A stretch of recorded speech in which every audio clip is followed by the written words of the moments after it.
the female riders I knew were clearly being exploited, and they were clearly being taken advantage of, and they're clearly in like a very vulnerable position, largely because a lot of them would, they sign a contract at 18, 19, 20, and they continue being a professional cyclist, but they never learn about their rights as an employee. They never learn enough about contracts, and at this time, very few of them had agents because they weren't earning enough money that an agent would pay attention. So it was about recognizing that these people were being, for the most part, exploited for like a considerable amount of effort, a considerable amount of danger, which we see a lot more now that the sport is being broadcast, right? Like you can see how dangerous it is. We see the loss of life. This didn't start in the last 2 or 3 years. We just started seeing it because they were broadcasting it. For the last 15 years, these athletes, these humans, were putting their lives on the line, and they weren't being rewarded for it. They were being exploited, and then people were making money off them.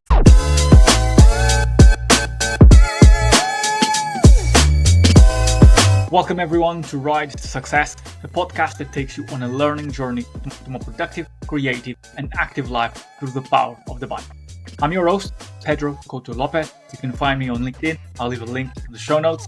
And this episode was an eye-opener for me, and very much will challenge what you know or what you think you know. Today's episode peels back the layers of professional cycling to reveal a side of the sport we don't talk about enough. The contracts behind the podiums, the struggles of athletes, and the growing push for change from inside the system. Whether you are a fan of cycling, a cyclist, a parent, or someone working in sports, this episode will challenge what you think you know. Because behind human cycling is very much a human story of inequity, silence, and a call for justice. So stay with us, because you'll hear a shocking truth about how some women cyclists are paid or not paid, even on top tier teams. How safety in sports is negotiated between profit and protection, and what is costing athletes, and why Jack Lindsay believes the most powerful change in cycling won't come from governing bodies, but from bold people willing to build something better and put themselves forward. And you'll also learn how power structures inside cycling unions, race organizations, and sponsorship models shape who gets to race, who gets seen, and who gets left behind.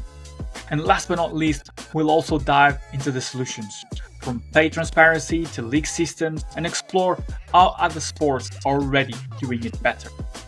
This isn't just about cycling or cycling racing. It's about exploitation hiding in plain sight. It's about loss of life and the lack of accountability. It's about what happens when people finally say enough is enough. Jack is a strong ally for women in cycling.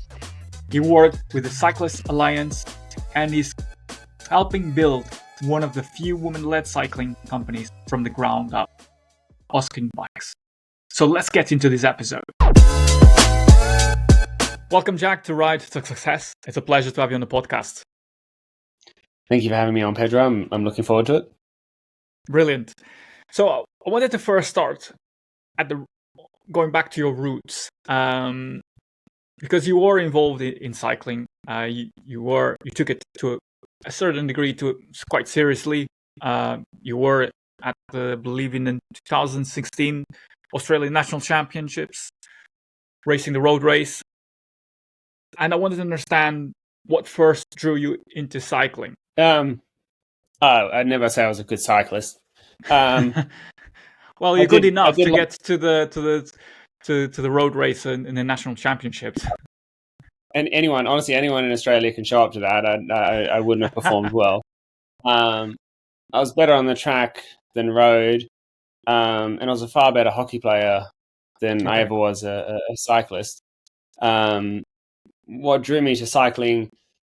I went through primary school lived on the same street with Chloe Hosking, who's Australia's most successful female professional cyclist. And it must have been around 2016. She and I started dating. I'd recently ruptured my ACL playing hockey and had got into cycling.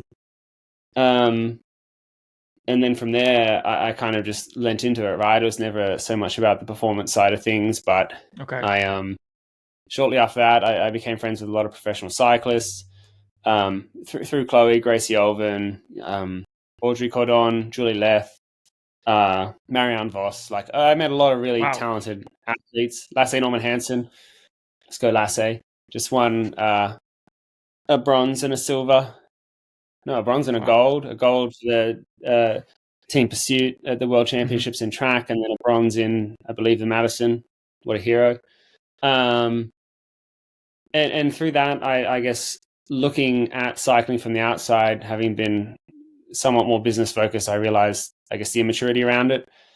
I got involved with the Cyclists Alliance. Wait, hold on. Let's put a pause on that. Wait, what do you mean by immaturity? I knew a lot of cyclists, in particular female cyclists, and this would have been, 2016, 17, 18, far more immature than it is right now in terms of the Tour de France and the professionalism that has come with having Trek and all these other larger brands finally accept that women's cycling is worthwhile and invest in female teams. Before that, Trek and these other teams didn't bother with women. So you had Wiggle, you had Lululemon Specialized, you had these teams that no one's heard of now. And SD Works, previously Bowls, champion team, always been champions of women. But the sport was far more immature in their approach to contracts, their treatment of women, their treatment of female athletes, broadcasts, etc. Right? And I had read a collection of contracts for a collection of athletes, and I thought, this is just ridiculous. Like, this is not a professional standard. It's not acceptable to treat athletes in the way that they are. It's not acceptable to treat employees or people in the way that they are. And that's what they are, right? They may be athletes, but they're employees, and they have the same protections that you or I do when we work in an office. So I started learning. And then when the Cyclists Alliance, which is the women's cycling union, formed, I knew Gracie Olvin, who was one of the founders there, reached out to her, and I said, like, these are the skills that I have. Find a way to use me, and I'll give you my time. And that's kind of when I really lent into cycling, right? Like, that's when I started paying attention to the UCI, started paying attention to TCA. You've got the CPA, the men's union. You've got now Velon, who represent a collection of teams. You got the teams union. Like, there's a lot going on behind the scenes in terms of politics within cycling that people don't know of. And then you've obviously got race organizers. Tour de France, obviously a lot of weight there as well. I mean, okay, Scott, there's a lot already to unpack here. So let's go step by step. So you clearly, kind of a brief overview here already. Clearly, like a strong ally to women in cycling, and what I'm trying to understand is, was this through you being, I guess, opening your eyes to the world of cycling, and with your background in business, or is it like you saw the disparity between and the inequities in women's cycling that you realized, no, I should be doing something here. It's not fair, or there's no justice here. Yeah, I think that's a big part of it, right? I was never super concerned about the disparity between men and women, right? Like, I understand the challenges that the world faces there, and I champion the progress that women are making. But that's not why I got involved, to ensure that women and men were equal. It was that I could see that women were clearly the female riders I knew were clearly being exploited, and they were clearly being taken advantage of, and they're clearly in like a very vulnerable position.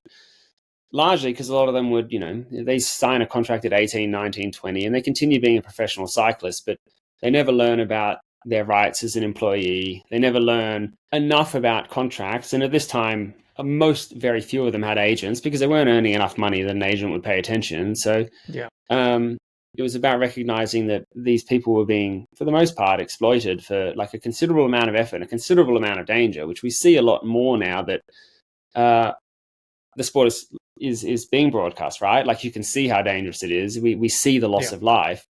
This didn't start in the last 2 or 3 years. We just started seeing it because they were broadcasting it. For the last 15 years, these athletes, these humans, putting their lives on the line, and they weren't being rewarded for it. They were being exploited, and then people were making money off them. So they kind of. You mentioned that about you mentioned about the immaturity, but the exploitation, and you kind of highlighted the inequities, the unfairness, and the lack of justice, and and to some degree the bias, or maybe not degree, like the full bias that exists. And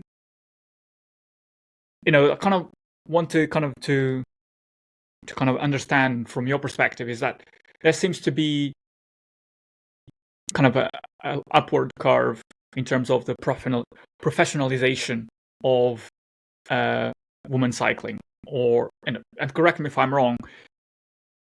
How is this?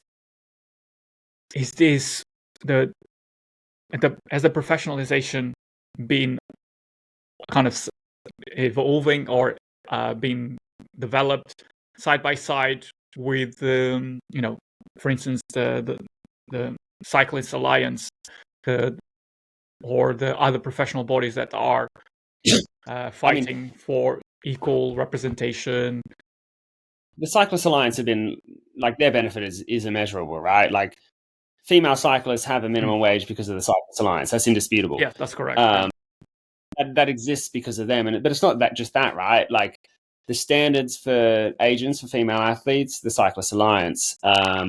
Maternity leave, the Cyclists Alliance. Yeah. Yes, that's correct.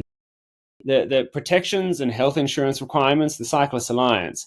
The Cyclist Professional Association, which is like the men's union, which tries to pretend that they support the women, they've existed for decades. They never made any noise. It's not until female cycling started to generate enough interest that there was sufficient prize money that it was worthwhile for the CPA to consume them that they did. The reason they consume them is because the CPA funding is based on prize money. They get, I think it's 2%, it may have changed now. It used to be 2% of all prize money gets pulled out of the pockets of athletes, this is men and soon to be women, and is funneled to the CPA to represent the athletes, right? Whether they decide that or not. CPA, for the people that are listening, not knowing what is CPA, can you please just reveal us the acronym? What do you mean? The Cyclists Professional Association, right? It's a French acronym. They were the Riders Union, probably more affectionately known as the Men's Riders Union. They didn't represent women, and they refused to let women join their association, which is why the Cyclists Alliance formed, because the other union didn't want to represent women because it cost them money to do it. Now that there is money in women's cycling, obviously they have some interest in representing women, but I don't know, if you have a look at their history of presidents, you'll struggle to find one that is female. If you have a look at their executive, you'll have struggle to find many females in their past history, right? Like, it is a male-dominated industry. And it speaks to a lot of the challenges that women face in cycling, right? And it's the same as the UCI. You will find very few female representatives across the history of cycling. And you'll find a lot of the people who have been involved in the history of cycling in terms of management and executive positions are male, and generally a former male professional cyclists. You can see why a female cycling union formed, and within years of their formation, they got a minimum wage, they got maternity leave, they got health protections, they got securities, they got all these other things that they desperately required, but were never catered to by anyone else. So, I mean, this kind of, it seems that there's been, well, from where I stand, there's been a parallel in the professionalization, better rights for women cyclists, media representation, broadcasts started to show more. It's still a lot of work to do, I'm sure, but they started to showing more of women cycling, and this brought more kind of better representation, more opportunities. But you mentioned that are still barriers facing women in cycling today.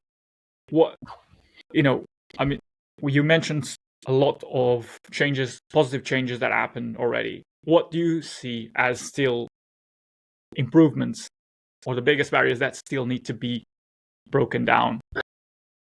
Yeah, I mean, there are a lot, right? Like, yes, there's been a huge amount of improvement. So I'm just trying to find a specific name so that I don't mispronounce it, because I'm pretty sure she's Dutch or she's Belgium, and I don't want to offend her. Natasha Neven de Uden. She's the founder of NXTG Racing. I'm sure you're aware of her. I don't know if you can see her name better than I just. I almost certainly butchered it because I'm Italian. She hits the nail on the head repeatedly in that, yes, there's greater opportunity in some areas of women's cycling, right? But there's a huge deficit in terms of pathway opportunities. It's effectively, if you're not 18, 19, 20 and capable of jumping to compete in the world tour, you've got very little chance of ever making it or ever being anything successful, unless you're willing to suffer considerably. The shortage of races at kind of the 1.1, 1.2, 2.1, 2.2 level are considerable, right? So there's world tour or bust. And we see the burden of that on teams at the moment because we see them routinely collapse, right? Siniska, we saw Airbnb not long ago. We saw Trek drops, I think it was, or it might be something else drops now. The stability and the security required at that kind of community level, semi-professional level, and then like lower professional levels, there's just no security there for female athletes. And we see a considerable number of athletes drop out at that point in time or lose their jobs and have to fall away, right? Like, I mean, aware of Heidi France, but like she's been on 3 teams that I'm aware of that in the past 5 years have collapsed in the like September, October period of time. And then she's desperately looking for a contract. You do not see that same sort of struggle with men, right? They don't have to overcome these challenges. There will be no male cyclist who's had to overcome what Heidi France has had to overcome to sustain her career despite being a successful cyclist. Like she's a good athlete, she's a good human, she's a great ambassador, she's incredible on socials, but she's desperately fighting year after year just because the sport is unstable. Yeah, there's not a structure in place. I mean, I had Natasha in the podcast a while back ago, and she stressed those points as you mentioned now about the lack of infrastructure. You know, you see this in other sports like football and other major sports where there is a clear pathway. You can, as a young kid, as a young girl, you can see the steps that you need to take to get to the top level of the sport.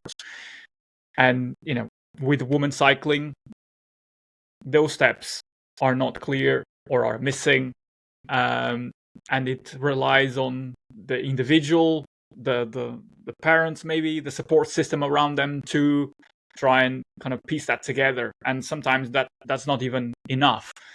And then you have now with the minimum wage, there is a better assurance for the athletes, but still there are a lot of athletes, women in cycling, that are still having to do 2 jobs to sustain themselves. So it's very small group, right? And the minimum wage, while beneficial, is only for senior athletes, and we've seen a significant rise in 23 athletes being signed.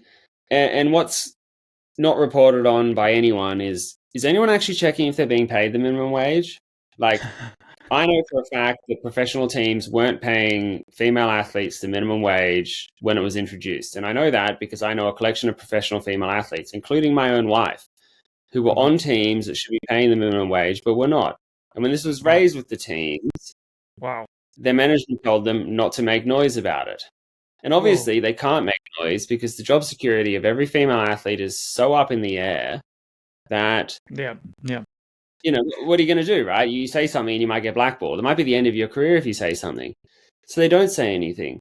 But there's absolutely no doubt that there were professional teams not paying the minimum wage to female athletes when the minimum wage was introduced. And then we had this separate window where there's the minimum wage was to be introduced, and all these teams elected to pay the men's minimum wage and celebrate their own success. And they also failed to do that. And if anyone would like to know, I have receipts. It's not hard to prove this. So receipts of the lack of payment. Yeah, the paychecks, right? Right, yeah. You got a pay slip, right? This isn't questionable. You said that you were going to pay the men's minimum wage. Well, I can show you that they didn't. And I would question whether or not there are women out there still currently who are being paid less than they should be paid. And or being exploited in the sense that they've been told that they'll be paid an X amount, but they're then being deducted for travel, they're being deducted for all these other expenses that the team should be covering, but explicitly they don't have to, so they don't. So they just deduct it from the wage, right? Oh, you want to be fed while you're training or you're at a race? Well, that'll cost you X, right? The expenses that we would expect the teams exploit them for, this isn't uncommon, it isn't unheard of, and most people are aware of it in the professional peloton. There's nothing you can really do about it. No one really talks about it. Okay, that's a massive I mean, okay, this is a massive revelation. I didn't know that. I'm sure many people listening wouldn't have a clue about that. I mean, that's kind of, so you sit at a vantage point where you can see these things. So, I mean, you mentioned about having the paychecks to back these up. But how widespread do you think this is? What other evidence do you have to back this information? I mean, I have enough evidence to back it up. That's not challenging. The challenge would be policing it without getting someone in trouble, right? But I mean, we're talking about professional cycling here. We know this is a sport that operates in a gray area all of the time. What would be very helpful to ensure the security of all athletes would be pay transparency. It's something the TCA tried to stand up some time ago, but it wasn't successful. I'd support them in doing it again. But a great way to understand and ensure that athletes are being paid fairly is to be transparent about their salaries. The TCA does a great job with their survey where they share quite a lot of information about salaries. Probably still not sufficient for what we need. If you have a look at most other sports, I would look at women's football, women's soccer for those who are from Australia or America. They introduced pay transparency as a means of ensuring fair salaries, right? And it's driven their wages up, but it also ensured they're all being represented fairly and that no teams are exploiting them. Teams are hitting the minimum wage that they're meant to hit and the max staying underneath the maximum wage, those sorts of things. They're important, right? Like ensuring that athletes are actually being treated the way that teams say they will be treated is critical. And right now, if you have a look, there's like virtually no measure in place to ensure that any of the requirements put in place by the UCI are actually followed. If we take, for example, races, I guess to pause on that, right? UCI requirements are kind of guidelines. Yeah. You're expected to do them, but there's no real punishment other than like a stern talking to if you don't do it, right? Like, right. Well, it's the truth of it, right? They're not a league. They're not a federation. They're a governing body. They tell you what you should do. And if you don't do it, they might not give you the license. They might not accredit you in the way that you want, right? But ultimately, they're not legally responsible, so they don't bother. Which is why we see all these races where they don't have sufficient security controls in place or safety controls in place or the barriers that they need to, right? Because they're guidelines and there's no one actually legally responsible for dealing with this challenge. And that extends to the requirements for minimum wage and things like that. Like if your team isn't paying you the UCI mandated minimum wage, what is your recourse? Who do you take them to court with? How do you take them to court? What evidence do you have, right? Like you have no real argument to make. If a team doesn't pay you the minimum wage, a court won't support you.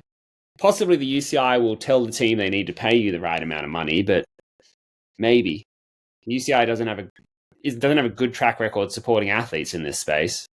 Hold on, but so isn't that, are we not, when we get talking about, so kind of taking that case where athlete is not being paid the minimum wage, so won't there be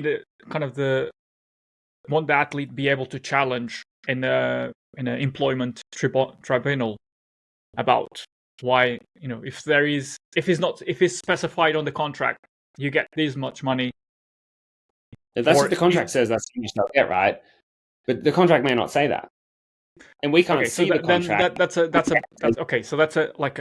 a very, it presents itself as kind of almost a different beast, where the athlete then is signing a contract that is not representative of what the athlete should be earning, or not looking or they're after the signing interests. a contract that says we'll pay you £50,000 or 50,000 euros a year, right? But the contract also says we're going to deduct from that salary, 10,000 euros a year for travel expenses. We're going to deduct a further 10,000 euros a year for feeding you when you're racing, and we're going to deduct further 10,000 euros a year for massage while you're at races, right? So now you're down to 20,000 euros in actual cash in your pocket. If your employer sends you on a work trip, you don't expect them to deduct from your salary, travel, accommodation, etc., right? But within the world of cycling, they can and they could. Wow. Okay, there's no one to keep that. Mm-hmm. Yeah, I mean, a huge problem within cycling right now is the absence of a league or someone who's actually accountable to the teams, right? Like you look at the NFL, and the NFL, like the NFL Players Association represents the athletes, and then the NFL represents the team and the league. And they define the rules, and they kind of engage with each other to ensure that there's accountability. And if something goes wrong, one party talks to the other party, right? Whereas, I mean, a great example is take any rider who's been injured or lost their life racing in the sport of cycling in the past few years, right? Like there's been no real recourse for that, has there? What have we lost? 3 or 4 riders over the last 3 years, which is devastating, right? Can you imagine another sport? Can you imagine that happening in football? Like imagine if in England you're in England. Imagine if in England a player died on the field. What would happen? Because we continued racing. We continued racing. There was no lawsuit. The family didn't get a payout. There was no accountability. We just continued. And then the next rider died. And we continued. And the next rider has died. And we've continued. The absence of accountability in cycling is devastating for athletes. And that devastation is what's killing the growth of the sport, right? The same people who will control in that space, who aren't being held accountable, are the ones who are letting down the fans, they're letting down the riders, they're letting down everyone else in the sport except for themselves. Like there's no other sport in the world where we could lose 3 athletes across 3 years and there'd be no meaningful change. Like, tell me what has changed to improve road safety. We reduced the width of handlebars, right? Like that's the crux of road safety from the UCI and the Safer Riding Committee and CPA. Shout out Adam Hansen, you're doing a great job. The totality of rider safety has been we'll reduce handlebar width. We'll add some pinch points in some races, right? And that's your answer to a handful of riders dying over a handful of years. It's outrageous. And the reason that can happen is because no one is legally accountable for ensuring that what is actually meant to happen happens. And that's the same problem they have with salaries, and it's the same problem they have with everything else. No one is responsible. So we can just ignore it. And we do. And we continue to do it because they keep dying. And in the next 12 months, another rider will die. Like, I mean, I sound cavalier, and it's because I'm Australian, but we've lost a rider every year, and nothing's changed. I mean, it's shocking, really. It is. I mean, I would kind of. It's I mean, okay. So there's a few things I wanted to kind of touch upon. So the few, like, one is, what, in your perspective, what examples we can take from other sports. And I wanted to touch on that because... A great one of the examples. Everyone should Google Damar Hamlin, right? This is an NFL player who playing for the Buffalo Bills. Terrible team. Let's go Patriots. But he made a tackle. He went to stand up and he immediately collapsed. And his heart just like hit it, right? And if that had happened to any one of us, you or me right now, we'd be dead. If it had happened to anyone else outside of him on an NFL field where within like 30 seconds he had some of the best medical attention in the world, they got him to hospital and they saved him. And then within a year he was playing NFL again, right?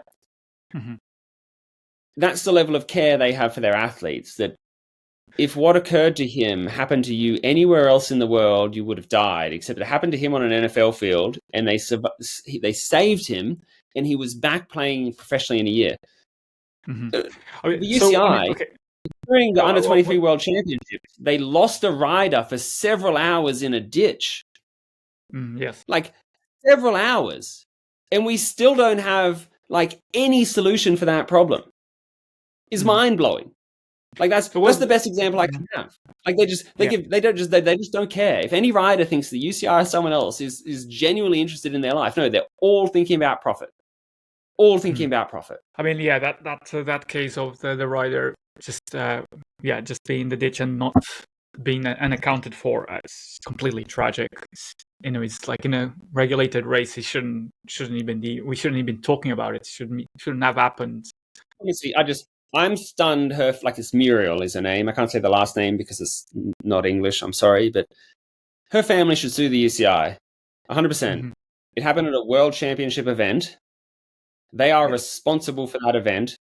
They should have been taken to court and they should be gone because they are responsible for that, right? Like it's mind-blowing that could happen at an event for a competitor and there be no repercussion and no adjustment. The closest thing they have to an adjustment is we want to put GPSs on each rider, which I don't hate. I know that. We can even get that across the line because Velon, who also want to track rider data, don't want to lose their commercialization of rider data, so they're blocking it. So the reason we don't have an improvement in rider safety, which could prevent this rider dying in the future, is because UCI and Velon, who are both two commercial entities, are arguing over data at the cost of rider lives. Like that's 100% what's happening. Yeah. Every rider who is supporting needs to be aware that Velon aren't interested in any individual rider. They just want to protect their commercial interests. And they will risk your life to do it. And if this solution had been in place, Muriel may not have passed away there, right? She certainly would not have spent 3 hours in a ditch. That's where we are in cycling. Yeah, it's kind of... it leaves you speechless, but also kind of angry at the situation. I read that article about in his Escape Collective about that kind of UCI wanted to implement GPS on each rider and Velon as kind of as you mentioned, there's some kind of conflict there, and also teams were not really proactive or wanting because they don't want to have a GPS tracker on their bikes, and then who owns that data and who doesn't. It's a really difficult thing. Sorry? So it's like at the moment, Velon have GPS trackers on all their riders, right? And whether you're a member of Velon or not, so there's like this kind of like the founding members of Velon, and then they've started collecting other teams, right? They track all their riders, they collect the rider performance data in terms of power profiles, etc. And then they will bundle that and they will go to say the organizers of the Tour de France, ASO, etc. And they're like, if you want to produce on your screens power profiles and this and that, pay us X amount of dollars and we'll license it to you. And for anyone who questions how I know this, it's because prior to returning to Australia, I worked for a national federation and we had these conversations, right? Like we had these same conversations with Velon and XYZ about the tours that I was involved in through that federation, etc. And they commercialize that rider data to make money. The reason that they will be pushing back against the UCI putting a GPS tracker on the bikes, right, is because if they have a tracker on the bikes and it's not restricted in what they can track and how they can use it, well, suddenly the UCI, without paying Velon, for everyone in the peloton has access to rider speed, descent speed, etc., right? Which reduces the value of what Velon currently packages and sells. This dispute, despite what everyone would say, is one around two commercial entities. What's missing from this conversation is the fact that all of that data belongs to each individual athlete. Who don't see a clip of it, right? And while they're negotiating to ensure that they continue to be paid well, we're risking the lives of riders. And anyone who questions that, Google Muriel and see what happened, right? Yeah. Like, I can't say that her life would not have been lost by that because I don't know. I can say for a fact that she would not have spent as long unattended if they were tracking the riders in the way they should have. For sure. I mean, it's kind of this is kind of slightly related or not, but kind of, I think in the history of Formula One racing, where in the 80s and the 90s, there wasn't the security measures for racing weren't there. Riders were were compromising and taking risks out of their own choice. They knew that it was a risk to their lives to race. And really was until like very prominent racers started dying and in quick succession that there were the riders starting to organize themselves to make changes to the sport, so that forcing the governing bodies, start forcing the organizations to start putting rules and regulations so that this wouldn't happen in the future. And it leaves me wondering, and inherently cycling it becomes a free event. You don't have a stadium that you can control the circumstances where it happens, and you are using public highways, public roads, and over 6 hours, over a long time and a long distance. And from your perspective, is it a case where the riders need to mobilize themselves to speak up, or is it a case of both the organizations, the public, the riders need to say, enough is enough? Why are we still facing these obstacles? Yeah, I mean, number one, I'd always support the public should support the athletes, right? Like, without them, we don't have what we have. They are who we show up to watch racing for, right? But yeah, it speaks to why I was critical of the CPA at the beginning, and it speaks to why I called out Adam Hansen, who under his watch, he's been in charge of the CPA, for 3 years now, and we've lost 3 riders. That's appalling. You should resign in shame. You should have resigned. If you couldn't stop, after the first rider passed away, Adam, I hope you watch this, after the first rider passed away, if you couldn't put in place a solution to prevent the second rider passing away, and the second rider passed away, you should have resigned immediately. You should be embarrassed. I say that because he's Australian, and I know he'll understand it.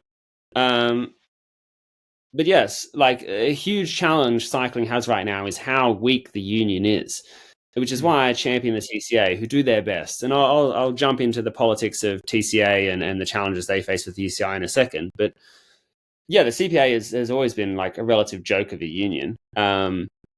It's generally led by a former rider, which I don't have a problem with. The challenge is they never have anyone who's actually had any real experience in a union. They don't know how to unionize their members. They don't know what unionization means. They don't know how to create effective change as a union. They kind of just blow with the wind. That's one of the challenges they have, right? If you look at Adam in particular, who's the current president, ran uncontested after the last president stepped down, who had run uncontested. Well, except for, I think David Miller ran against him for a while, but that was more to draw attention to the fact that the elections are generally quite rigged, which they are, mind-blowingly rigged. Again, another problem within cycling in particular is corruption. Yeah, we'll get to that even in a minute. Yeah, yeah, we can go back to that one. But they've now appointed this person who has no experience in a union other than the CPA. He has no idea what he's actually meant to do, which is why he thinks that the solution to safety is reducing handlebars, right? And then after backlash, he decided actually maybe that's not the solution. It's like popular opinion is what he thinks is his job. It's not research. It's not understanding what's in front of him. But the reason the union is so weak is because UCI wants it to be weak. The UCI doesn't want cyclists to have a strong union. And they particularly don't want the CPA to be strong because they've recognized the CPA. And they keep the CPA weak because the CPA owe them a considerable amount of money. So the CPA, which is the union representing riders, owes the UCI a considerable amount of money. How effective do you think that organization can be arguing against the UCI where they're in considerable amount of debt to the UCI? Obviously, they generally have to do what the UCI say. And if the UCI says the solution to rider safety is handlebars, it's going to be handlebars. If the UCI says Adam Hansen will make a great president, he's probably going to be president. And if we wonder why riders keep dying, it's probably because the UCI controls the rider union, and the rider union has no capability of making effective change to support riders. And you disagree with me? Point to me one significant impact, one significant change that the CPA has made to rider safety since helmets, which, by the way, they argued against. The CPA voted against enforcing helmets, right? Like, that's the totality of this union, is that they argued against enforcing helmets. And that's probably the most notable vote they've been involved in for rider safety. Since then, they've done nothing. Rider salaries haven't kept up with inflation. Rider protections haven't improved at all. The only reason we got rider protections and minimum salaries for women is because of the TCA. The CPA has delivered virtually nothing of value to cycling, but what they have done very effectively is prevent successful union action for athletes, which is very important to the UCI and to Velon and to everyone else, because while ever riders are weakened, they're never going to improve their protections, they're never going to improve their salaries, and they're going to improve their voice.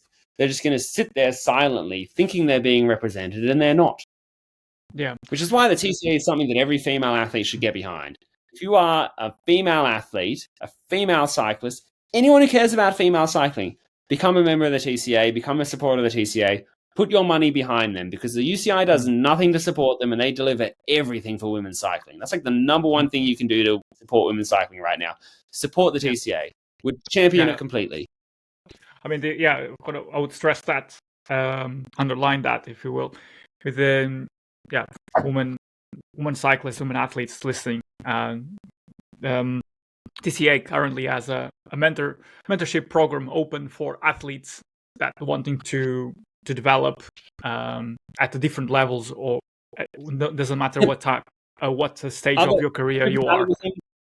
They'll review your contracts for free. You get free contract reviews. Definitely take them up on that. They have free legal aid. Definitely take them up on that. If you are being lent on by your team, if there's anything you're questioning about your contract, if they're trying to take advantage of you, talk to the TCA, get a lawyer to support you, because they'll give it to you. The CPA won't do anything. The TCA will back you. Lean into them. So I wanted to kind of go back to the corruption piece in cycling. So, okay, we need to expand on that, because that's a big, a big drop, like a mic drop, if you will. So talk me through that process. What does corruption? What do you mean by corruption? Is it the CPA, right? Their elections are, how to break this down. So every federation gets voting power, right? So every individual has the ability to vote, and you get one vote per individual. And if you don't vote, whoever's in charge of your chapter will cast a vote on your behalf. And up until I think the last election, you had to be present at the World Championships, wherever they were, to cast your vote. And if you weren't there to cast your vote, your federation would cast it on your behalf, your union representative, right? And this became particularly challenging because some of the federations are obviously quite large compared to others, right? So hypothetically, let's say that the three largest federations are the Spanish, the French, and the Italians, right? And let's say that the only people who show up to vote are the people who get selected for World Championships. So 95% of professional riders aren't represented there at the vote, right? That means that if the three people voting in the election for Spain, Italy, and France all vote for the same member, that person gets elected, which is why historically elections are largely uncontested, because everyone knows that those voting blocks control the vote. Actually, I don't know if it's those three votes. I just picked those three because I'm pretty sure they're quite large. Certainly the French are one of the largest.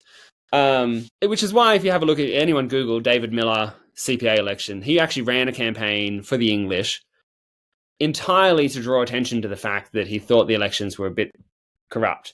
And he did a great job of it. What David Miller achieved, and I don't champion David Miller a huge amount because I'm pretty sure he doped when he was racing. I can't remember now. He did. Yeah. Good. I was like, I'm just going to Google that thing that I just said. Yeah, he did. It was banned. for doping. Yeah. Thank you. I don't want to be throwing shade. Sorry, David, if you're listening. But you did it. which was a great achievement, right? He introduced the fact that you could vote electronically, but still very few people are aware of the election or understand what they're voting for. They have no real comprehension of what the election's about or why you should vote for a president, right? So that's a huge challenge in itself, and it's a huge weakness of the CPA versus the TCA, which is like one vote, one person. If you don't vote, it doesn't count, right? Which is a much better way. That's democracy. That's how democracy looks, funnily enough. We've all been there. So that's a huge challenge that the CPA faces, is that they elect these people who are generally supported by the UCI and generally within this like quite tight group of people who want to control the union and control the outcomes and generally benefits themselves, right? So it sounds like an old boys club kind of thing. That's a good way to put it. And that speaks to another point that I want to bring up with you, which is around the UCI. Like, for those who aren't aware, the UCI recently introduced a change that increased the number of terms a sitting president can have. They did this so they could extend the life of David Lapierre as the sitting president, which obviously he only took on from 3 to 4 terms. Each term is 4 years, and this is a story that was broken by Escape Collective. Yeah, they did well. Escape Collective, everyone who doesn't follow them, they actually do well doing journalism in cycling, right? And we'll see if in 3 years' time they decide to extend it from 4 years from 4 terms to 5 terms, right? But ultimately, the reason David has extended his time with the UCI is because he wasn't successful in his run for president of the IOC, right? And David has done a reasonable job leading the UCI. We've seen progress in women's cycling, I would say largely driven by the TCA, but it wasn't prevented by the UCI or David. And in general, he's been quite successful. But we have these maximum term limits for a reason. And for sure. A huge part of that reason is to ensure we don't get stuck in these challenges with old boys clubs, the same people running the sport, the same people influencing the sport. And increasing this term limit allows one of these old boys to maintain their position and ensure that him and the people who he supports and the people who they support stay in positions to control the sport. And the sport desperately needs change. What we desperately don't want in cycling is the same people making the same decisions. We want change. We want upheaval. We want greater protections. We want to stop seeing riders die. We want to see greater commercialization. We want to see greater support for athletes. We want to see a greater foundation to ensure there's a more secure pathway from grassroots to professional cycling. Yeah, exactly. And increasing things like a term limit for a president does not ensure that, especially when... You need change. You need different voices to come to the board level, to leadership. How about a female? How about a female president of the UCI? Let's have a crack at that, team. That would change a lot. A lot. That would change a lot. That would be guaranteed. For sure. I mean, that's it's shown through research that women in leadership are get things done more efficiently. It'd be hugely interesting to see what happens in the IOC now, right? Like with the changes they've had, could be incredible for sport generally. But to jump back to the CPA, the election system is hugely problematic, and it's why those elections are entirely uncontested, and it's why they've always been men in charge, and it's why for the longest time there'll always be men in charge, because at the end of the day, the voting power sits with men. If you have a look at every, so the CPA sits with, they call themselves a federated model. You have the CPA, who are this international group, and then every nation has their own CPA subordinate. Every one of them, the leader is a male. So everyone who controls that voting block to decide who is in charge of the CPA is a man. 100%. Remarkable that the person in charge is always a man then, isn't it, right? It's alarming and somewhat ridiculous. There's not really much more you can say to it than that, is there? Just 100% of the voting power is men. Yeah, there's no... If people are not opening the doors to women, to more diverse voices, better representation, then it you have to push the door open, but something needs to give. It's quite a challenge for sure. The CBA continues to face challenges, right? Like more and more, we're seeing nations pull away from them, right? Like the British pulled away, left the CPA after David Miller. I believe the Dutch and the Belgians have also left. We will continue to see more and more small federations pull away from them for these obvious reasons that, like, well, a lot of these other federations, A, respect women and don't love what the CPA have done there, and B, don't love the inequity. Is the best way to put it. For sure. Exactly. Yeah. It is indeed. It's about it's unfairness, the lack of justice, and the bias that comes with that. I wanted to also mention an important point, which is as we have seen the increase in media representation, broadcasters coming to the table and showing women cycling. You've also been quite vocal about how and the way the media covers women cycling, or sometimes fails to. And my question to you is, why do you think media representation still lags behind when it comes to showing women cycling? There are a lot of reasons. Generally, the easiest reason is like there's a lot of bias. Probably the simplest answer, which would not endear me. I hope your audience isn't primarily male, or someone will crucify me. Go for it. Like, primarily decision makers in this sport are men, right? Like I spent a chunk of time again at a federation, and I routinely questioned. Here's a great example, right? Like, let's look at the Tour of Britain, the 2025 Tour of Britain. The men's tour, we had Geraint Thomas retiring, great rider, right? The women's tour, we saw the end of Lizzie Deignan, who, as great as Geraint Thomas is, he's not a world champion, not on the road. At the very least, they're equal riders, right? They're both British. They both deserve equal attention. But if you go and look back at those two races and the amount of effort put into promoting those two individuals at their final home race, the amount of effort supporting Geraint versus Lizzie was probably 100-fold. And that is indicative of the challenges women face in cycling. And I spoke to Lizzie about this because I know Lizzie, and she's relaxed, right? Because she knows how it is, because, she's plus of 35 and she's happy with the fact that it's progressed and she knows where she came from. Mm-hmm. But holy shit, like the amount of disrespect that the British showed to, like, arguably the greatest female athlete they've ever had, certainly the greatest. Yeah, for sure. For quite some time,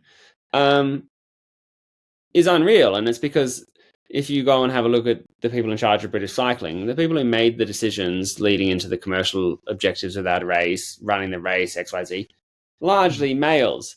And while there are a collection of females in the loop, man, I hope they're disappointed in themselves. Genuinely, I hope they're disappointed in themselves for how much they let themselves down, they let Lizzie down, they let all the women down, right? Because the amount of effort put into Geraint versus Lizzie, despite their careers being equal, was not even remotely close. And the only difference is gender. And that's probably one of the best snapshots I can give to the challenges women face in getting representation in cycling, right? Is that most of the decision makers are men. Even when they're not men, they rarely speak up. And they don't get the opportunities that they should get, even when they deserve them. And Lizzie bloody deserved it. She's one of the greatest we've ever seen. She's an incredible human being, and she's so humble that she didn't even complain about it. And she could have, and she should have. And Lizzie, if you are listening, and you probably will be, because I'm almost certainly going to send this to you, you should fucking tweet about this, because they let you down. It's bullshit. And that's probably the best summary of the organization of races, right? Like, and the organization of races is critical to the success of female cycling, because if you're not going to invest the same amount of money in telling the stories, obviously the stories aren't going to be told. Correct, yeah. Then there's the second part, which is the storytellers like yourself. And I followed you for quite some time, and I've told you prior to this that I have a great deal of respect, which is why I took the call, and I usually don't because I say controversial things, and I'll almost definitely get letters for what I've said. But if you have a look at a lot of the great commentators, and I say great in that they're popular, not that I think that they're great, and I won't name them because I don't want letters. If you go and have a look at, you pick their last 5, 6, 7, 8, 10, 12, 15 podcasts, maybe they speak primarily about women in one of them. Most of the time, it's a secondary thought. They don't put any effort in. They don't talk about it. They're focused on men's issues. They're focused on their issues. They're focused on the things that relate to them. And to be fair, that's probably what their audience is. But that's why that's their audience, right? If you're not going to speak to women, they're not going to follow your show. And that's why I pay attention to you, Pedro, because I notice, hey, you brought Natasha on. Natasha is a gangster. I mean, I pay attention to her because she knows what she's talking about. You've had Chloe on, I believe. She's okay. You've had a few people on who I think are quite capable. And even me, who is a man, you brought me on. And like the basis of our conversation is women's cycling, right? Like you put effort into women's cycling. But you are the exception. And that's a huge problem facing women, is that the number of people who take the time and give equal treatment and respect to women's cycling is quite low. And then they wonder why there's no representation. Well, it's because people don't take the time to represent them, right? Like it takes time for things to grow. And I understand the commercial incentive for a lot of people, but man, take a knee once in a while, right? Like 1 in 15 is not enough. Do a better job. And then the final thrust is the consumer. And if they're listening to this, they're probably not the problem, right? But the people who won't be listening to this, who haven't tuned out yet, or who have already tuned out, is probably a better way to put it, sorry. Who you choose to follow really impacts the growth of the sport, right? If you are supporting these people who are unwilling to support women's cycling, don't be surprised that the sport doesn't grow, right? Like if the race organizers and the racers aren't supporting it, and if the UCI aren't supporting, the teams don't really care, and then you're following people who are telling stories that aren't about women's cycling, obviously the sport isn't going to grow. And don't be confused or don't miss the point that like these World Tour teams don't care about women's cycling. That's why it took them so long to start women's cycling teams. Like women's cycling was around for a very long time. It wasn't until recent, like take a look at when Trek started their women's team. It wasn't that long ago, right? Like take a look at the only reason these UCI teams, these World Tour teams started teams is because the UCI told them they had to. If they could avoid women's cycling, they would. Like, they don't care. And if they cared, they'd have started the team 20 years ago. You want a team that cares about women's cycling? Follow SD Works. Follow Canyon Tram. They're your two teams. Follow Canyon Tram, follow SD Works.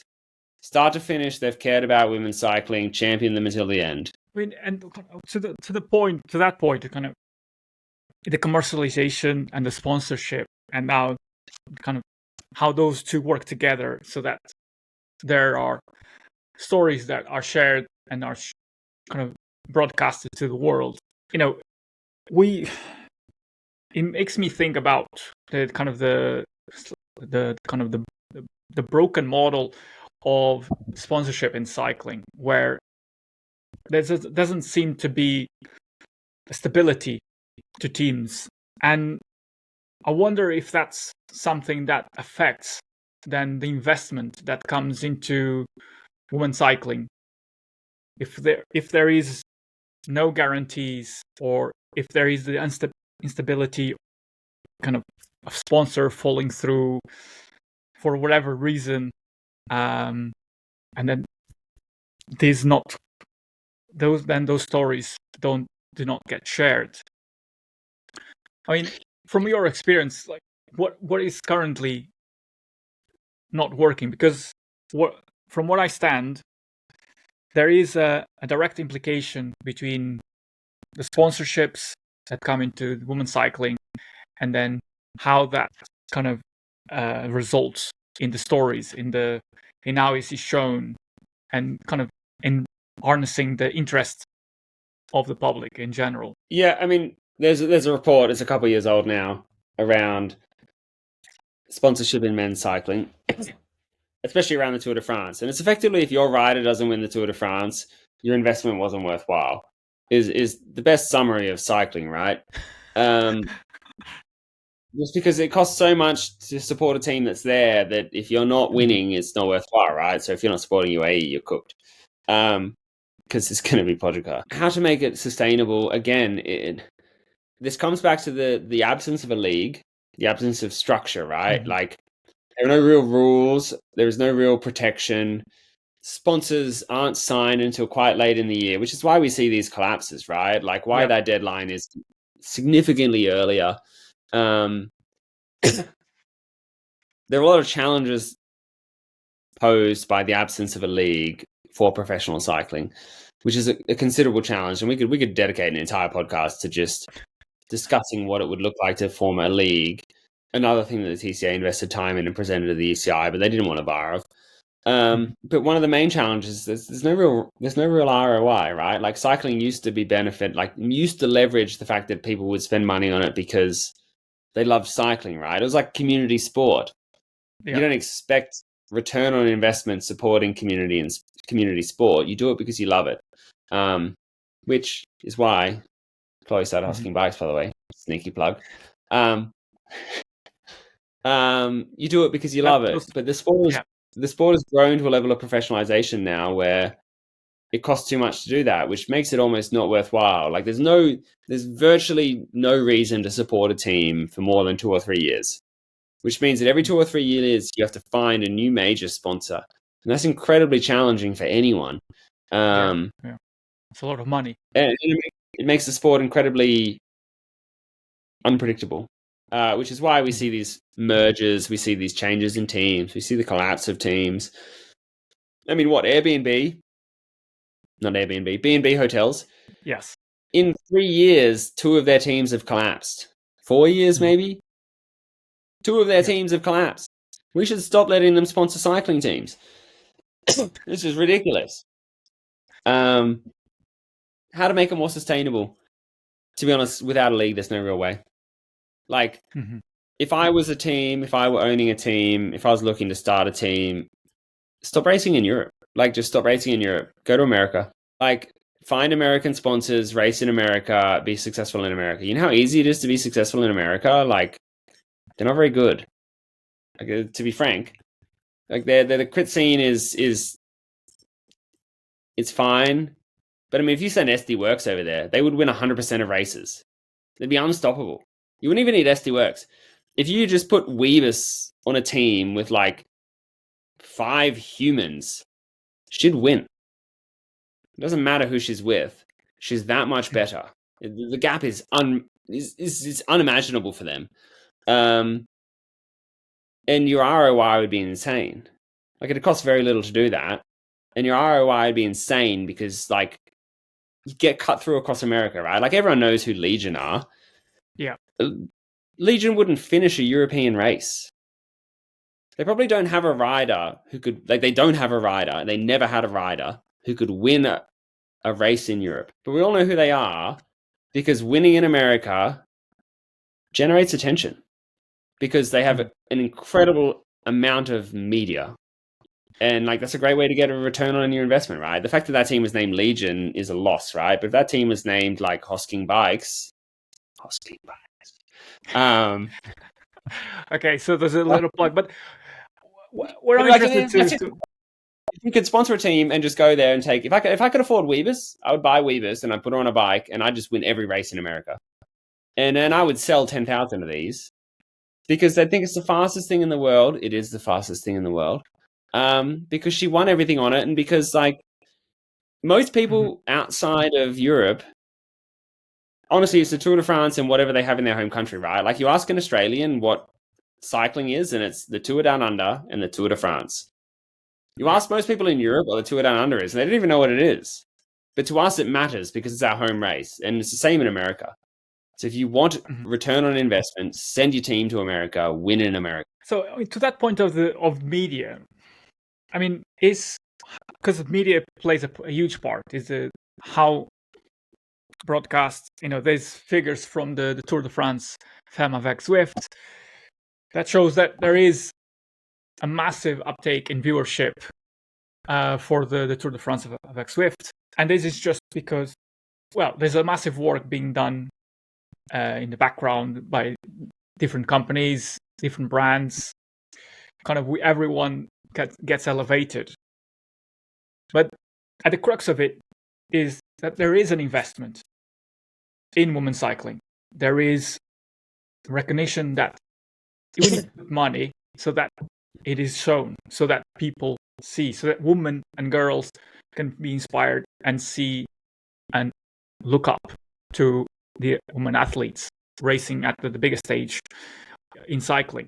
So, when you mention about the Tour of Britain, or the example of Lizzie versus Geraint, what is the implication here with media? Because both events, I believe, were televised, so there is the broadcast potential is there. But what is this a problem where the organization, where the sponsors could be doing more, or is a problem of how it is distributed, how the media, how the stories are distributed? Well, yeah, right. I mean, so for Tour of Britain in particular, the women's didn't have a television broadcast, the men's did. Okay. Which is a significant challenge, right? Okay, While both are broadcast.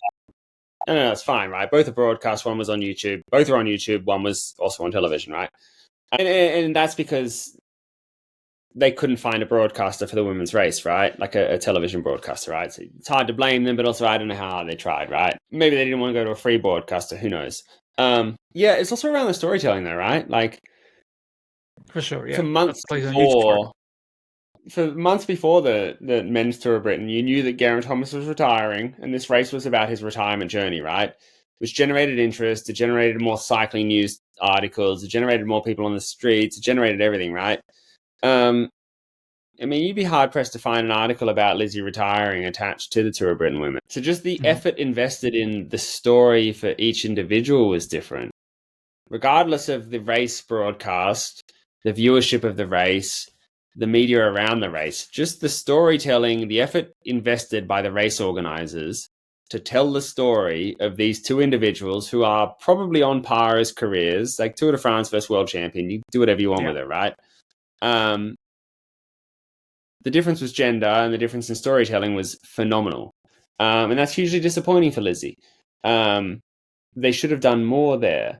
Then, yeah, possibly with an increase in if they did a better job telling that story leading into it, maybe they would have picked up a television broadcast. Mm-hmm. Maybe the reason they picked up a television broadcast for the men was because they were telling the story of Geraint and someone wanted the right to tell it, right? Maybe the reason no one picked up the women's story is because they weren't telling the story of Lizzie. Who knows? I mean, there was also, okay, we're going down the kind of assumptions here, but there was also, with Geraint Thomas, there was a book in the pipelines, which is now released about his life as a pro cyclist. So that, kind of, there is an angle here of a PR angle, and then kind of what forces are being pulled and pushed towards getting more but I guess people paying attention. Geraint's book wasn't released by the people who organized the race, right? That was organized by Geraint. So we're talking about the organizers of the race, right? The amount of media they generate and the amount of the way they tell their story. That's what we're talking about here. Geraint capitalizing on his book was clever. Well done, Geraint. I don't know. We're theorizing, but I don't know. Someone find me on LinkedIn and have a look at where I was working lately. I'm not theorizing.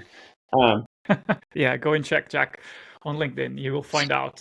I'll leave a link on the show notes. So, again, you mentioned I want to explore this a bit more. You mentioned the league, and kind of several times about the importance of establishing a league.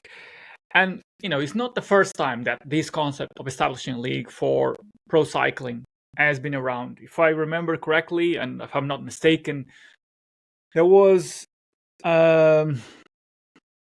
something called Hammer Series. So that was an attempt at creating a league to create broadcast rights so that it was it was commercialized. Now, is this what you're talking about creating a kind of a closed circle that can be then commercialized in that regard, or is it something else? Probably something more than that. I mean, that was Hemiseries came from Velon. It was kind of cool. I respected what they were trying to do. It was disappointing that the UCI ruined it for them. The politics of professional cycling, right? And then the bodies at play. It's the same challenge that is at One Cycling are facing right now, right? But no, what you really need is something closer to what you see with the NFL or the English Premier League with the Champions League would be a great idea, right? Like the World Tour could very simply be the equivalent of the Champions League, and then you could have effectively these feeder leagues, as you have with the English Premier League, etc., that feed teams in, and they form what is the World Tour. And except you have your core who are in the World Tour, and then they get fed into as they need to, right? Something like that. Okay. But ultimately, what you really need in terms of a league is governance. You need not the UCI, who are an international governance federation who kind of explain what you should do. What you need is the equivalent of a Champions League or an English Premier League who say, like, we own this league. We're responsible for the broadcast. We're responsible for safety. We're responsible for everything, right? Like, the reason Damar Hamlin didn't die on that field, and the reason that stuff will never happen, and the reason that their athletes are so safe since they started addressing things like concussion, which is in large part because of the movie featuring Will Smith, is because they're legally responsible for people in their league. Whereas right now, no one is really legally responsible for the safety of riders. So when I talk about a league, you want someone who's legally responsible and has a commercial incentive to ensure that athletes are safe while protecting the commercial interests of the organization. Whereas right now, what we have is UCI, who are largely focused on the commercial interests of the UCI and the commercial interests of the commercial parties who support the sport. But what happens to athletes doesn't really matter. And we know that because they keep dying. Anyone who doubts that is oblivious. Yeah, like it is, people keep dying. I mean, name one workplace where people die this often. There aren't that many professional cyclists, right? Let's say there are 500 of them. Name one other workplace where 1 in 500 die every year and nothing's changed. I'll wait, right? Like it doesn't exist. Yeah, I can't name an example, but it presents a quite a stark statistic. I'm not sure that if it's that small a number in terms of professional cyclists, but it's the comparison is that if you don't have a body that is representing the cyclists, that is accountable for their liability, then the UCI would say it's a responsibility of the CPA, but ultimately the CPA owes a significant amount of money to the UCI, so they're never going to do anything. And the person in charge of it has no idea what they're doing, right? Like Adam, he's just not in a position to argue with the UCI about commercial interests, rider safety, legal implications of death. He just doesn't have the expertise. And I don't blame him because that expertise is incredibly hard to come across, right? I don't have it. Across my network, I probably have enough people who could support me in doing it, right? But that's because I spent a significant amount of time in unions and professional experience because I didn't, like, to Adam's credit, I didn't spend 20 years as a professional cyclist. I spent my career building these networks. He finished as a professional cyclist and then suddenly had no network in this space and is now in charge of it. And rather than drawing down on that expertise, he's just kind of like fumbling his way through it, and it shows. Whereas you want someone who has a network of people who they can reach out to and get support and get the right answers and ensure that when they go into a negotiation for contracts or for rider safety, or when they decide they need to strike, and riders should be striking more often. If a rider dies, you should all fucking strike. You should not ride another race until they solve the problem. It's ridiculous that you are all getting on your bikes again after a rider has died. Stop doing it. Well, I mean, like, it's a great point because it could be next. If I shop, like where you think it's enough that you ride together and you don't race the next day. My God, if I show up to work one day and someone gets killed, you best believe I'm not showing up the next day or any day after that until they fix the problem. I'm not going to take a day off and ride through the stage and then start racing again. Like, it's just ridiculous. I appreciate your show of respect, But your show of respect should be that you don't get on the bike until they fix the problem, not you forget about it a month later or you wear an armband. Like, people need to stop dying. God, I'm so many letters. Yeah. I mean, it's not funny, this. But it is the reality. It's kind of where we stand. Kind of, it seems to be at the crossroads. It's not talked about. Like, it's not called out. It's not talked about. It's not highlighted. And I understand why, right? Because it's incredibly uncomfortable. And I don't blame the riders, because I understand the position they're in, that they have to show up and race. But holy shit. Like, in no other workplace do we show up the next day. Like, it's that simple, right? Like, if you're at work one day and someone dies on the job, you don't go to work the next day. You don't go to work the day after that. It's just ridiculous. Like, a construction site and someone dies, you know they're going to strike until something changes, which is why construction companies have far safer workplaces now than they used to. Like, there are far more dangerous jobs than riding a bike, where far fewer people die. Yeah, I think that comes down to, a lot of it comes down to unions, how the workers unionize and get better rights for the workplace, for themselves, and get to the workplace and the company to just get better at security measures and health and safety and so forth. I think, I know this will be such a polarizing conversation when it gets published, but I'm good with it. I'm good. I don't have a problem with it at all. I welcome it even. And you kind of, from your experience in business and your background, I think what I'm interested to find out as well is there anything else that you have learned from your work experience that you think the cycling world could use a little bit more? Yeah, I mean, my advice would be, in particular for athletes, but always get a lawyer to review you're signing contracts. Always get a lawyer to review it. In particular, athletes should be talking to each other more about the value of their data. Like, we've been talking about the fact that the UCI, like, the reason we're not addressing rider safety with these GPSs is because there's a dispute between the UCI and Velon about rider data. Riders should be involved in that conversation. In part, they're not because their union isn't strong enough, but in part, individually, they can engage in that conversation. They can ensure that in their contracts, they have a greater control of their data. And even if it's not in their contract, they still have control of their data. If they reach out to the UCI, they reach out to Velon, they reach out to their team, they reach out to anyone and they ask them, especially if they're a European citizen, to delete their data, they must delete the data. That data belongs to you, and it's only valuable while ever you let them have the value of it. And if they aren't paying you for it, don't let them have the value. Set up an automated email, and every day just send an email to everyone who has your data saying, hey, can you delete this data? And 30 days later, they have to delete the data. And eventually they'll come and negotiate with you about the value of your data. And the value of your data, if you're all doing that, is considerable.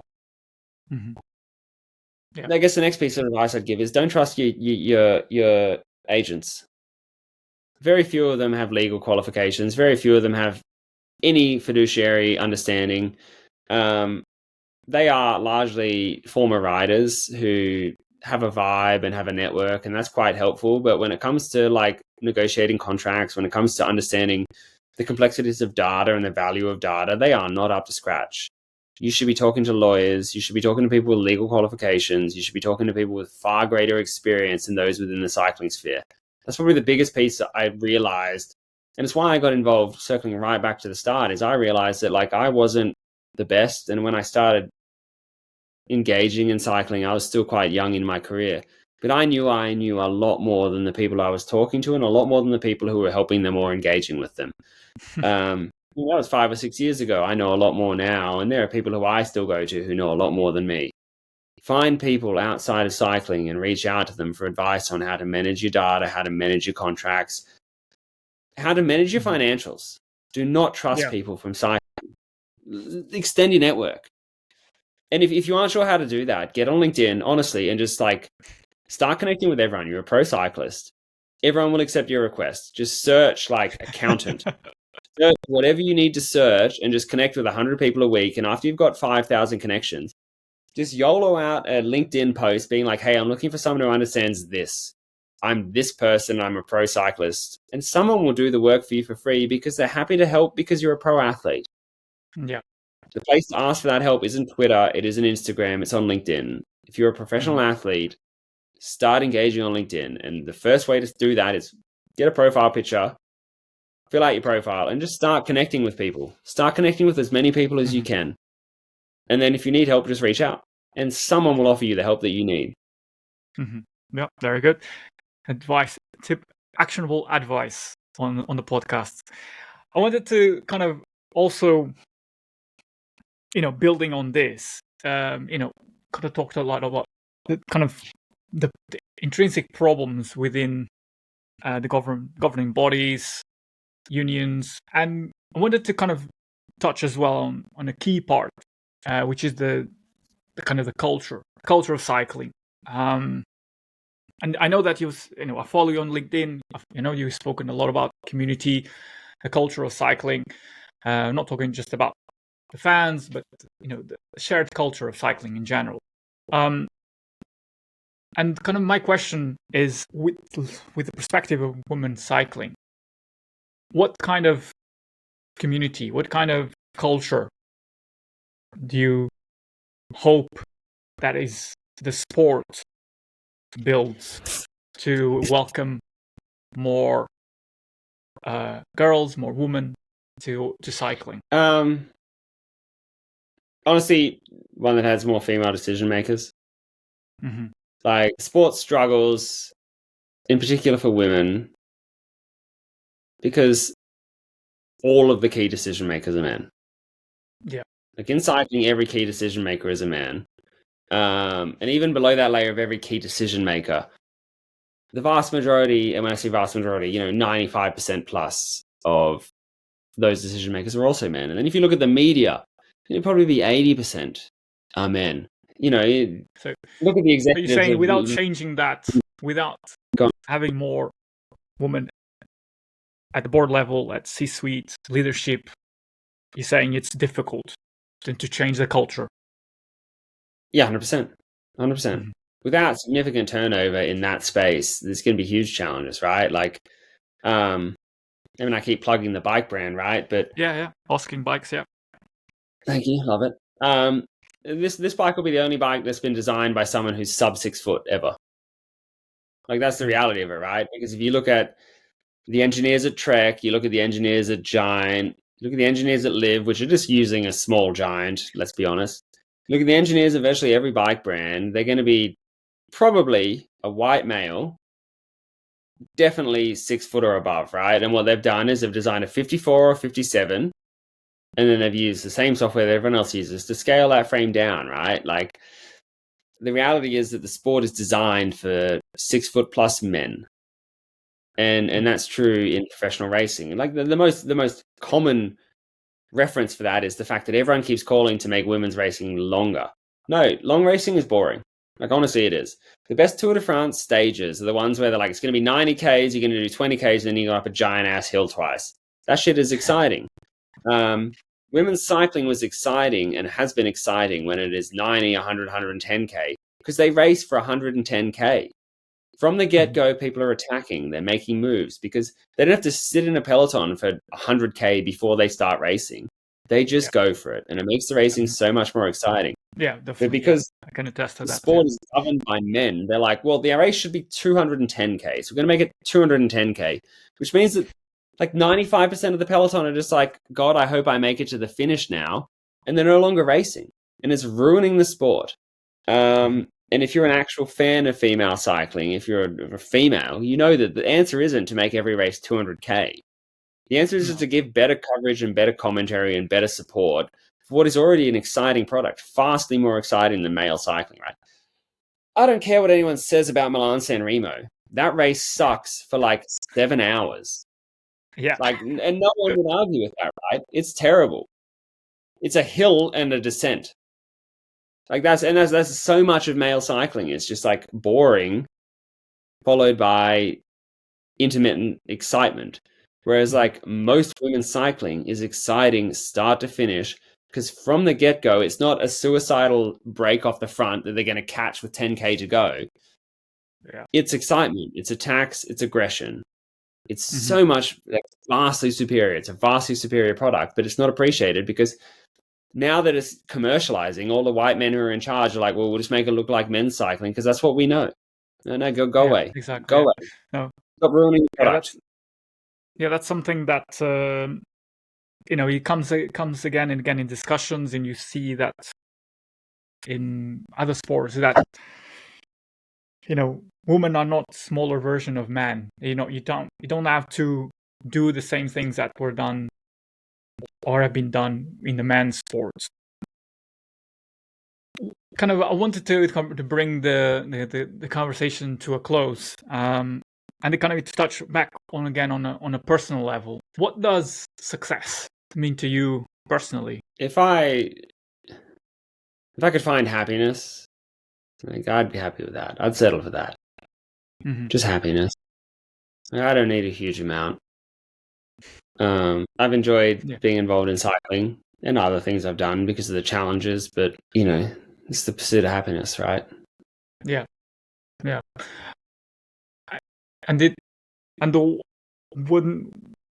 When you say happiness, what does that mean? Because it's a very broad term. Well, like, is it mean being fulfilled?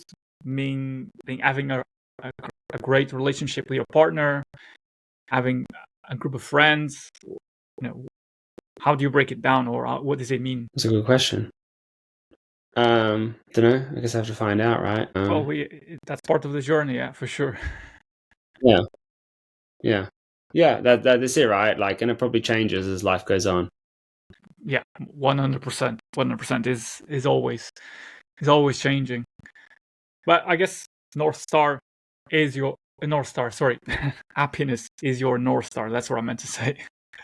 Yeah. And then it changes as life changes as well. So it kind of got to the point in the podcast where I started the tradition where every guest on the podcast leaves a question to my next guest, not knowing who they are. So the question that was left for you is the following, and this is kind of a retrospective question. What would you like to tell yourself 20 years ago? You can always go deeper. Like, you can be more, right? Like, as I got older, I realized how much harder I could push in sport, how much more I could sustain, how much more I could learn. If I knew how much I could handle when I was 15, if I knew how much could be handled when I was 15, and what that would make me capable of, like, that would have been dangerous. Anything like this, right? Brilliant. Thanks for sharing that. So I think I wanted to kind of, conclude by, it's kind of a powerful conversation, which I hope will ruffle quite a few feathers, because that's the intent of this conversation.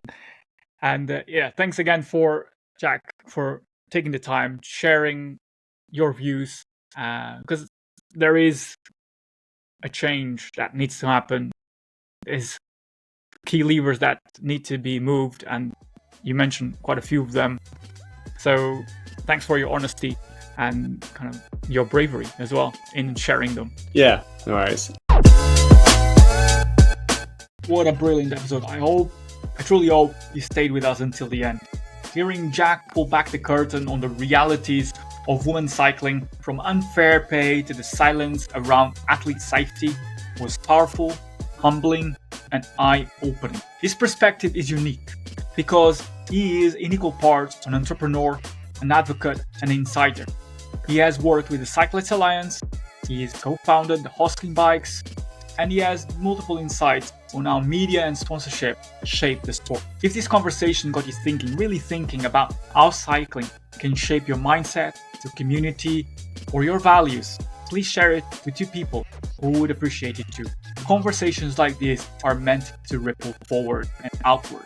And don't forget, follow Ride to Success wherever you get your podcasts. That's how you stay connected to more episodes that challenge, inspire, and help you grow through the power of the bike. And my final ask of you is this. I really would love for you to carry this conversation forward and ask yourself, what will you look like if you question the status quo in your own life? And what would it feel like to build something bold and future focused? I'll leave you with those 2 questions. And make sure to follow Ride to Success so you don't never miss another episode. Until next week, thanks for listening.